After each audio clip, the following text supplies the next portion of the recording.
COVID-19 has been endorsed as a force measure.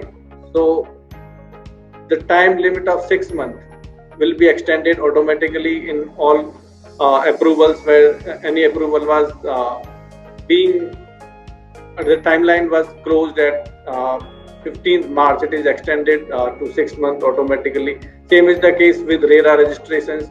So all project timelines start and even the completion is extended by 6 months. So this is a good boost, and this will help us by not unnecessarily going to authorities for extending the timelines. This is important thing. Second is allowing the construction at the sites. Workforce was there, it was sitting idle, and now we are able to start the work at the sites. So this is a very positive sign.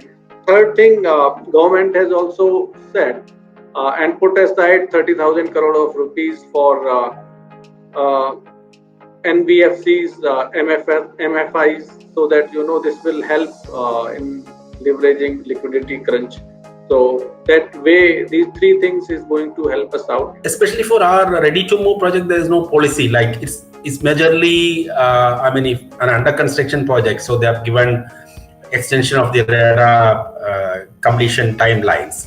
So of course that's a benefit regarding the timelines for completion of the project. The developer community is going to require much more help than what is being provided at this time, in terms of whether it is in terms of land use payment, or whether it is in terms of taxation, or whether it is in terms of the loans that need to be restructured.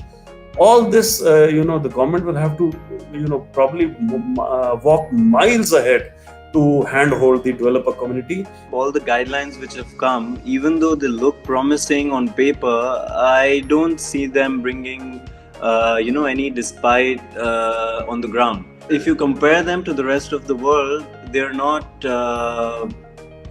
helping the businessmen as such. Moratorium now, that has been allowed, but that also has an added cost to it. You are still going to be charged interest. So why would anyone want to opt for it? It's sort of like you're allowed to do this, but this is a penalty on you. Companies which are kind of over leveraged, luckily we're not one of them, but for those companies, they really need support right now from the government, as otherwise they're going to be wiped out. At this point in time, we don't need more loans. We are good with how we are going. We probably need a bit of a support in terms of probably our tax payments or GST or during the time of the lockdown, some relief there.